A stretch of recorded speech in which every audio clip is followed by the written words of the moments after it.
దీన్ని వేరే రకంగా చూపెట్టి ఇక్కడ ప్రజాహితకు ప్రజాస్పందన ఉన్నది, ప్రజలు తండోపదాలు తరలి వస్తున్నారు, దాన్ని చూసి డిస్టర్బ్ చేసే ప్రయత్నం చేస్తే అది మీకు ముప్పు వస్తుంది.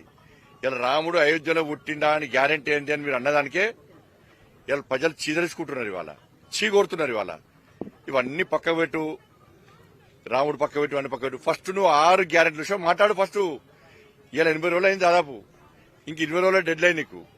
20 రోజుల తర్వాత నువ్వు 6 గ్యారెంటీ ఎట్లా అమలు చేస్తావు చెప్పాలి. ఫస్ట్ 420 హామీలు ఉన్నాయి కదా, 423 హామీలు, వాటిని కూడా ఎట్లా అమలు చేస్తావు? 100 రోజులు అమలు చేస్తావు నువ్వన్నావు.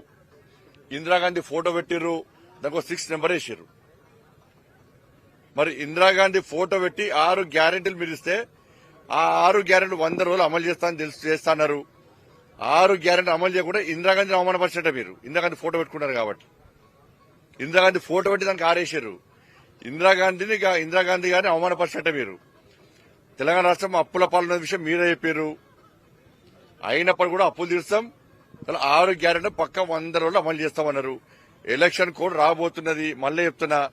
దానికంటే ముందు ఈ 6 గ్యారెంటీలు మిగతా హామీలు నెరవేర్చారా? మళ్ళీ ఏదో 500 గ్యాస్ ఇస్తాము, 200 యూనిట్లు ఫ్రీ కరెంట్ ఇస్తాము, ఈ 2 హామీలు ఇచ్చి మిగతా తర్వాత చూస్తామంటే ప్రజలంతా అమాయకులు కాదు. 2 హామీలు ఇచ్చి బిస్కెట్ వేసినట్టు వేస్తే మేము ఊకునే పరిస్థితి లేదు. ఇలా 200 రోజులు కానీ 100 రోజులుగా ఇదే ప్రజలు తిరగబడతారు.